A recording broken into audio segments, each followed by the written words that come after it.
Memorial voluntary organisation జ్యోతి వృద్ధుల అనాథాశ్రమంలో మనం ఎప్పటి నుంచో అనుకుంటున్నాము. ఆల్రెడీ మనము వాటర్ డిస్పెన్సరీ ఇచ్చాము. అయితే అది ఈ సైడ్ వాళ్ళకి ఉంది కానీ ఆ సైడ్ వాళ్ళకి వాటర్ డిస్పెన్సరీ లేదు. రేపు వచ్చేది ఎండాకాలం, వాళ్ళకు కూడా చక్కని చల్లని నీళ్లు అందించాలని మా ఒక తలంపు మాకు వచ్చింది. కానీ మనకు కొంచెం అది 8,000 రూపాయలు చిల్లర అవుతుంది. ఇది ఒకటి ఇంత మనం భరించగలమా అది ఇది అనుకున్నప్పుడు నేను అనివార్య నేను హైదరాబాద్ పోయినప్పుడు ఇప్పుడు ఈ ఇస్తున్నామే మా పెద్ద కోడలు ఆశాలత ఈ కార్యక్రమాన్ని చేపట్టింది. మా పెద్ద కోడలు అనమాట. మా తమ్ముడు రమేష్ కుమార్ చాలా వీళ్ళకి తెలుసు. మా వియ్యంకుడు తులసిరామన్ గారు, ఆయన జ్ఞాపకార్థము అంకుల్ నేను ఇచ్చేస్తా, మీకు 10,000 ఇస్తాను, మీరు ఏమైనా చేసుకోండి అన్నది. సరే మనకు సరే ఈ ఎండాకాలం దగ్గరికి వస్తుంది, వీళ్ళు చల్లని నీళ్లు తాగుతారు కదా వీళ్ళందరినేసి మా కమిటీలో మనం డిసైడ్ చేసుకొని మన senior citizen association Telangana Vidyanagar Telangana అనుకొని ఈ వాటర్ డిస్పెన్సరీ కోరేం జరిగింది. అదేవిధంగా ఈరోజు చక్కటి అదే కాదంటే వాళ్ళకి చక్కటి భోజనాలు కూడా పెట్టియాలంటే అది కూడా మా జ్యోతి మంచిగా ఫ్రైడ్ రైస్, చికెన్ కర్రీ, అదో స్వీటు, ఫలాలు అన్నీ కలిపి ఈరోజు వాళ్ళకి మా పెద్ద కోడలు ఆశాలత పెట్టిస్తున్న ప్రోగ్రామ్ ఇది. మా వియ్యరపురాలు భానుమతి గారు, మా కోడలు వాళ్ళ తమ్ముడు పాండ్యన్, ఈయన అమెరికాలో ఉంటాడు.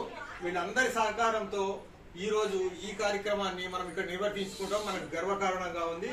ఎందుకంటే ఆయన అమెరికాలో ఉంటాడు, వీళ్ళేమో హైదరాబాద్ లో ఉంటారు. ఇక్కడికి వచ్చింది లేదు, పోయింది లేదు, వచ్చిన చుట్టూ ఒక రోజు వచ్చేది. అయినా కానీ వాళ్ళకు మనం పెడుతున్న ఫొటోస్ కి దానికి స్పందించి అరే వీళ్ళు ఇంత కార్యక్రమాలు చేస్తున్నారు senior citizen association Vidyanagar colony, మన వంతుగా మనం కొంచెం సహాయం చేయాలన్న తలంపుతో వాళ్ళు ఏం చేసిందంటే ఈ కార్యక్రమాన్ని ఇక్కడ పెట్టండి అని. మరి ఎక్కడో హైదరాబాద్, ఎక్కడో అమెరికా అయినా కానీ వాళ్ళు మనకి శుభ్రంగా మంచి భోజనాలు, ఈ కార్యక్రమాలు ఇలాంటి కార్యక్రమాలు చేస్తుంటే ఏంటంటే మనకు కొంచెం ఆనందంగా ఉంటుంది. ఊరికే రావడము, క్యారమ్స్ ఆడుకోవడం, ఇంటికి పోవడం కాకుండా ఇలా మనం కలుసుకొని ఇక్కడ ఈ అనాథల మధ్య కాసేపు గడపడం కూడా మనకు సంతోషదాయకము.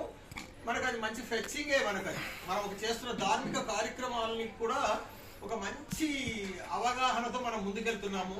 మనతో పాటు ఇప్పుడు మనం అందరం ఉన్నాము, అందరం పెద్దవాళ్ళు అయిపోయాము. మనతో పాటు ఈ ధార్మిక కార్యక్రమాలు ఆగిపోకూడదని ముందే మనం అనుకొని మన పిల్లలకి కూడా మెల్లగా దీన్ని పాకేటట్టు చేసి దాదాపు సక్సెస్ అయినామని నేను అనుకుంటున్నాను. ఎందుకంటే ఇప్పుడు మన దాదాపు అందరు పిల్లలకి చూడండి, మొన్న శాస్త్రి చేశాడు, ఈయన చేశాడు, ధర్మరావు, ఇట్లా ఒక్కొక్కళ్ళు పాకుతూ పోతుంటే ఏంటంటే ఇది ఎప్పటికీ నడుస్తూ ఉంటుంది. ఈ అనాథలు అయితే ఎప్పటికీ ఉంటారు. మన దరిద్రం అదే. ఈ అనాథలు లేని భారతదేశం మనమైతే చూడము. భావితరావులో చూస్తారేమో కానీ మనమైతే చూడము. కానీ వాళ్ళు ఉంటారు కాబట్టి మనతో ఇది అంతం కాకుండా మన తర్వాత వాళ్ళు కూడా అందుకున్నట్టే లెక్క ఇప్పుడు. ఎందుకంటే మనం చూడండి, ఎవరి పిల్లల పుట్టినరోజులు మనం ఇక్కడే చేసుకుంటున్నాం. చాలా సంతోషదాయకం అండి. Senior citizen association Vidyanagar colony వాళ్ళు సంకల్పము, ఆనాడు హనుమంతరావు గారు స్థాపించిన ఆ ముహూర్త బలంతో ఇది చాలా గట్టిగా నిలబడి చాలా ధార్మిక కార్యక్రమాలు చేస్తుంది. అలాగే మనం ఇంకా చాలా ధార్మిక క్రమం మనం చేయాల్సి ఉంది. వీటన్నిటికీ మనకు ఆర్థిక వనరులు మనకు సరిపోవు కాబట్టి మనం వీళ్ళందరి దగ్గర నుంచి కాస్త వాళ్ళందరూ దాతృత్వంతో వాళ్ళు ఇస్తున్నారు కాబట్టి మనం ఈ కార్యక్రమాలు చేయాలి. ఈ సందర్భంగా ఆ మహానుభావుడు తులసిరామన్ గారు ఇక్కడ లేడు. ఆయన జ్ఞాపకార్థం ఇప్పుడు ఏది లేదు కానీ వాళ్ళ జ్ఞాపకార్థం అనమాట.